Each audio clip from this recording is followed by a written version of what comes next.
Well, we're doing something a little different this week. We're doing a little, I guess we call lake exploring. We're down by Jamestown here. In fact, we spent the night in Jamestown here last night. But if you look at a map from, say, Oaks, North Dakota, Jamestown, up to Hertzfield, over to maybe Turtle Lake. I mean, there's an area through central North Dakota. It's called the Prairie but there's so many awesome fisheries, small lakes. And so we're not going to name the specific names of the lakes that we find today. But I want to encourage you to go on the North Dakota Game and Fish website and just look for yourself. I mean, these lake descriptions are pretty accurate. You can see what kind of fish are in the lake. You can just see the recent data. Some of these lakes did winter kill last winter, but these are shallow, small lakes. They're very fertile. Take advantage of these opportunities. We've had this wet cycle where we've got a lot of lakes in North Dakota that never existed. For example, in the 80s, these lakes might not exist 10 years from now. Realistically, if you're an ice angler, there's probably never been a better time to be an ice angler than right now in North Dakota.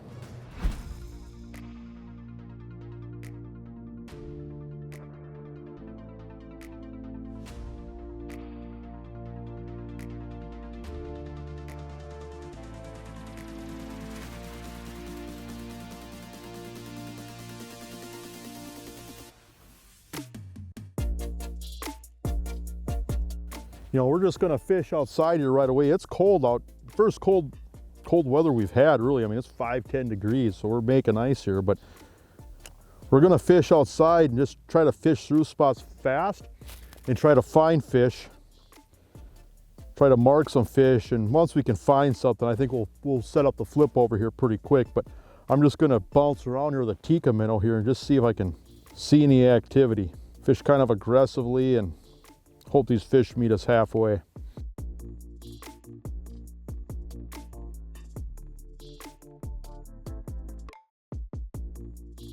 Here I got one coming in here. Looks like a walleye. Bigger mark. I got him. I think this is going to be a better fish. Oh, oh, oh. Oh, there we go. Take my glove off. That's a nice fish. Well, that's the first fish I've marked that I think was a walleye.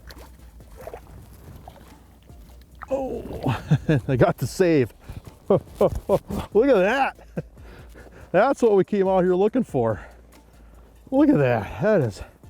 That is a, just love the build on these fish. You can't build a healthier walleye.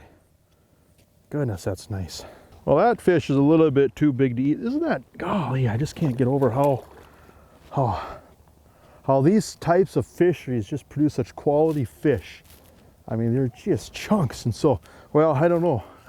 That's a good start. I don't know if I have to see too much more where we can set up the house because it's cold out here. Maybe we'll just try to mark one more, catch one more here. We'll see what happens. 7-foot contour right here.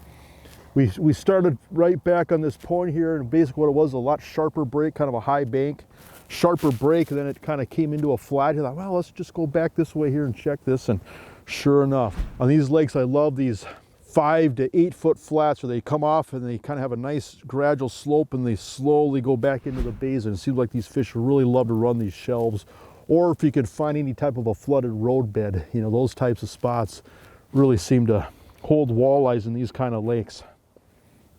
I'm just going about, I'll try to get on that front tine of that treble, facing that front hook. That way that balances that Tikka minnow a little better. And I like to run a little snap just so I can change colors. Fluorocarbon leader, barrel swivel going to 8-pound frost braid, but that barrel swivel is important for taking out a little bit of your twist in the line. And with these Tikka minnows, you can pound them pretty aggressively.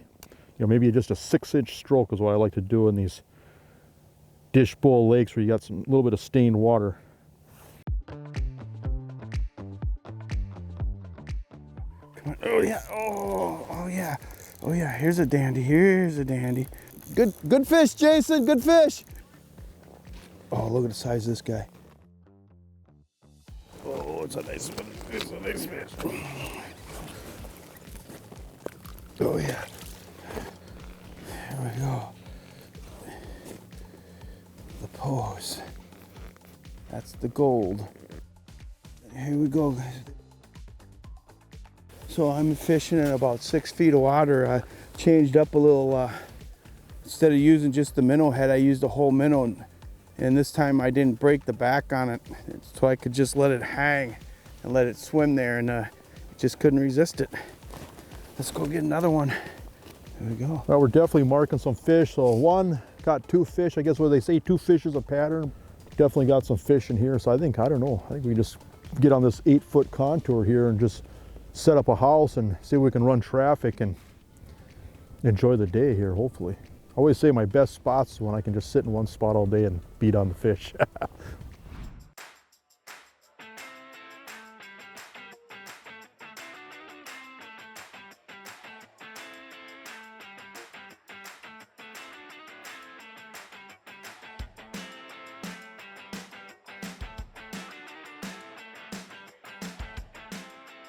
You know, so a lot of these lakes are what you call a dish bowl lake. They drop down and it's just a flat basin. You know, a lot of these lakes were, you know, duck marshes not that long ago, you know, and then high water cycle, you take a 2, 3, 4 foot duck marsh and now it's a 10 to 12 foot lake that's deep enough to support fish.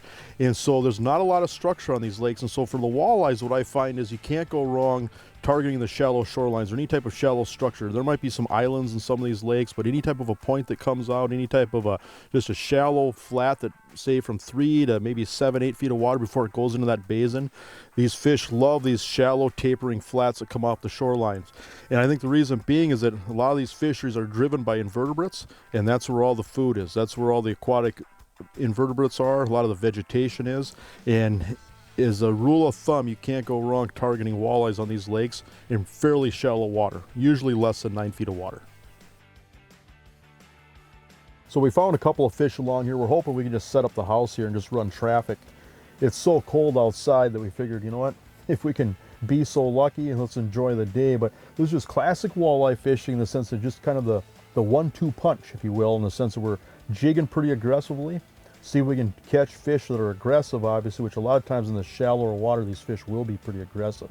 But then we're also running dead sticks here next to us where, you know what, you never know in the sense, if you're going to be sitting in one spot, you might as well have extra lines in the water, because there's days where maybe 50% of your fish come on a dead stick. There's days where maybe you pull a fish in with the aggressive presentation. Fish doesn't want to hit the aggressive presentation, but it moves over and hits your dead stick. And then some days, you know, bite gets off a little bit. The dead stick's going to account for a big percentage of your fish, and so you just never know from day to day. That can be a moving target. We'll give this a little bit of time here, and you know, we don't know much about this lake yet. If we can even average a walleye an hour and then get a little bit of a flurry here later on in the day, you know what, that can end up being a great day.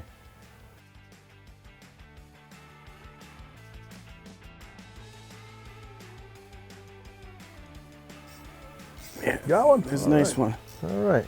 Yeah, real nice. Well, I got one down there too. Really good. Here we go. Oh, there you go. Oh, nice. Yeah, nice fish.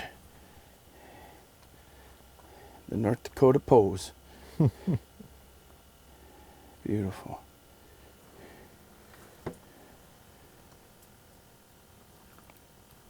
Nice hook set. Here we go. They're adding up. Perfect eater. Now, glide baits like these Tikka minnows are one of my absolute favorite walleye lures. Over the years, I can't tell you how many big fish I've caught with glide baits, and it's definitely a confidence bait for me as far as trying to get a big bite. Now, there's a lot of different ways to work these, and obviously this type of lure is also becoming really popular in the summertime. Now, open water fishing, a lot of times people are really snapping them, okay? They might be snapping them 2, 3, 4 feet at times. Wintertime, what I find is I'm doing more of a hard 6 to 12 inch cadence, okay? And I'm gonna show you how I like to work this lure. I'm gonna show you a couple of key tips for working this lure. So basically, a lot of times, you know, I might be doing, say, a 12 inch to 6 inch jig stroke. You kind of see there, just cause that jig to swim. And then when a fish comes in, if it just doesn't come in and just smoke it while you're bouncing it, a lot of times I'm just shaking it, quivering it and raising up, shaking it, quivering it up. And a lot of times I am tipping the bottom treble with either a perch eye or a minnow head, depending on what state I'm in. Now, here's something that's really important, is when you're working this lure, one thing I find is if you snap it and let it settle, and then snap it again and let it settle, it's going to turn ever so subtly, and it's going to shoot a different direction. That's worth pointing out, because when these fish come right up on it, the worst thing you can do is pop that lure where it disappears or goes behind the fish. If these fish lose sight of it, that's usually it's really hard to catch the fish, okay? And so one thing that I like to do, I think is pretty important when you're working on these lures, when you're popping it, I mean, you can do a pretty hard 6-inch, 8-inch cadence, but pop it before it settles. Kind of see there where it just keeps going the same direction. It doesn't have a chance to turn. And it seems like, especially when fish come right up on you and you're trying to trigger those fish, is don't let it settle and pop it again where that fish might lose sight of the lure. Just keep popping it before it settles, or you just keep that lure going in the same general direction where you keep it in front of the fish.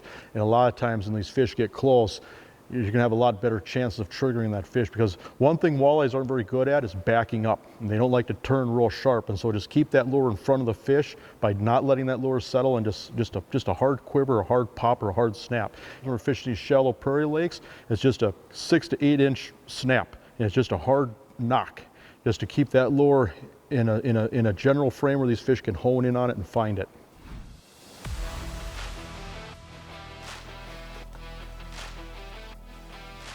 Oh yeah. You want me to grab that? I got it. Oh, look at that. Look, that's a fat fish. That's a beauty. Oh. These fisheries are so fertile, but look how just the build. I mean, that is a chunk of a walleye. Just ate that tikka minnow. Good stuff. Good stuff. All right. You know what? We're going to eat a few fish, so that's perfect. That's probably about a 18-incher. Probably one of the fattest 18-inch walleyes you'd ever see. That's a dandy there. Yeah, that's going in the bucket. Just a football of a walleye. That's the thing, is these little lakes, you know, I guess you call it new water, but they are so productive, so fertile. You know, so all these fish do is eat. You know, you got new water, high growth rates. The North Dakota Game and Fish Department does an excellent job of just stocking these lakes full of fish. And so that's the cool thing, is you look at the stocking reports, you look at how many fish that they dump into some of these lakes, it's impressive. And so truly, truly some phenomenal fishing. If you love to ice fish, don't overlook these opportunities on these tiny little lakes.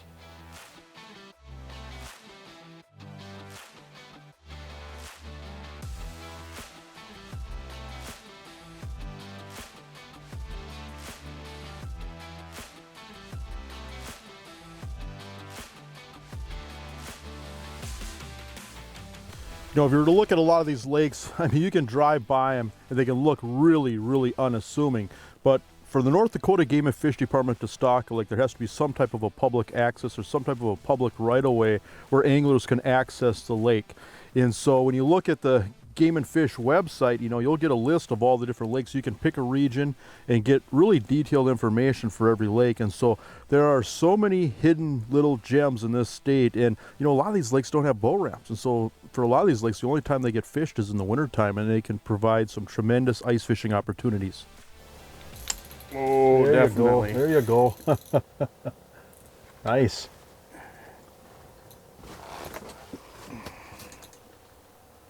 Like a good fish. Can't see it. Might have There to. it goes. There you go. Gotta love that pose. Yeah, isn't that nice? You know, what makes this so fun, when you find walleyes in 3 feet of water, when you find walleyes in 6, 7, 8 feet of water, a lot of times these fish are gonna be pretty aggressive. You know, these fish want that lure moving, and some of these hits, I mean, they're just violent how hard these walleyes will strike. You know, it's not often a finessey game. These walleyes are up eating, and they're looking for something. And so a lot of times you're fishing, these fish can find you, you know, especially if this water's got a little bit of stain, you know, we're using, you know, bright colors. Sometimes we're using rattles, using bigger baits. Yeah. Oh, here we go. Got him. Nice one. Oh, yeah. Look at that. Yeah. Awesome, dude. You know, we're just trying to figure out this lake too, and it's definitely looking like it's going to be a An evening bite. evening deal, which is all right. pretty typical. Yeah. Look at that pose. Yeah, on a lake that's probably, goodness, looks like it's less than 500 acres. Yeah, pretty unassuming. That's a perfect eater. That is. That is. They're adding up. Did you just stay still with that one? No, I was moving it. No, I mean you weren't raising up on them, no. No. No, they're right on the bottom. Yeah.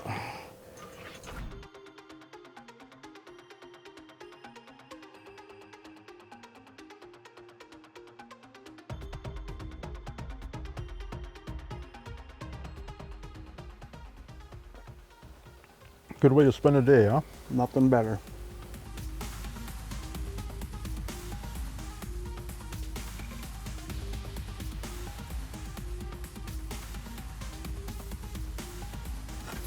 There you This go. is a good one here. All right. Getting to be walleye 30, I guess.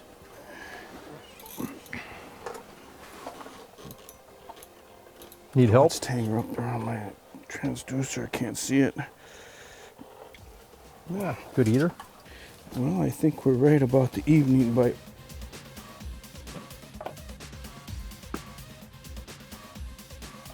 So this particular house we're fishing in, this is the JM X200.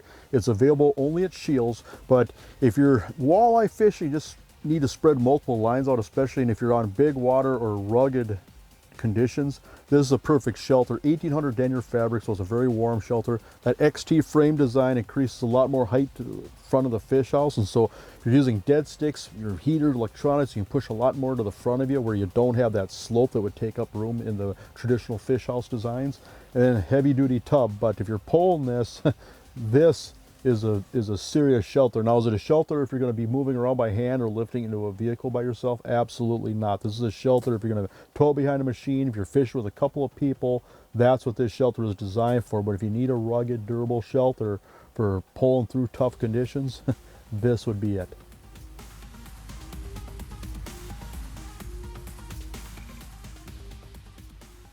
There you go. There you go. Hey.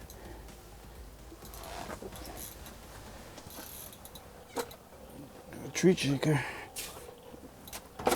We got a tree shaker. Oh. Look at that. I love that. Hey, this is getting interesting. You know, I'm really getting into this this rod. Where are we at? Oh, it's a dandy. Oh, look at the size of this guy. Come on. Come on, turn. Turn. There we go. Oh, nice. Yeah. Yeah. Wow. Some real good Nodak gold. This is getting interesting. Yeah. Okay. We thought we'd keep exploring lakes, but maybe we'll just come back here. Nodak gold. I liked how your rod was bent over. Oh, I really like that dead meat. There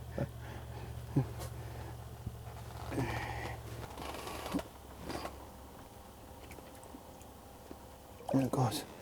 You know, so it's the perch and the walleyes in particular, you know, that really made these small dish bowl lakes famous, you know. And when you look at the sheer amount of invertebrates in the forage for these fish to eat, I mean, biologists have a term for it, but basically when you take terrestrial vegetation or terrestrial landscape and you add water to it, all the carbon's released, and so the productivity just goes through the roof. And these fish just have unbelievable growth rates. And so you're going to see, for example, 4 or 5 year old perch, you know, that might weigh well over 1.5 pounds, up to 2 pounds. I mean, this is a situation where walleyes grow fast very quickly, the perch grow fast, and so especially with jumbo perch and walleyes, it's just really a cool situation. You know, it just provides some quality fishing opportunities.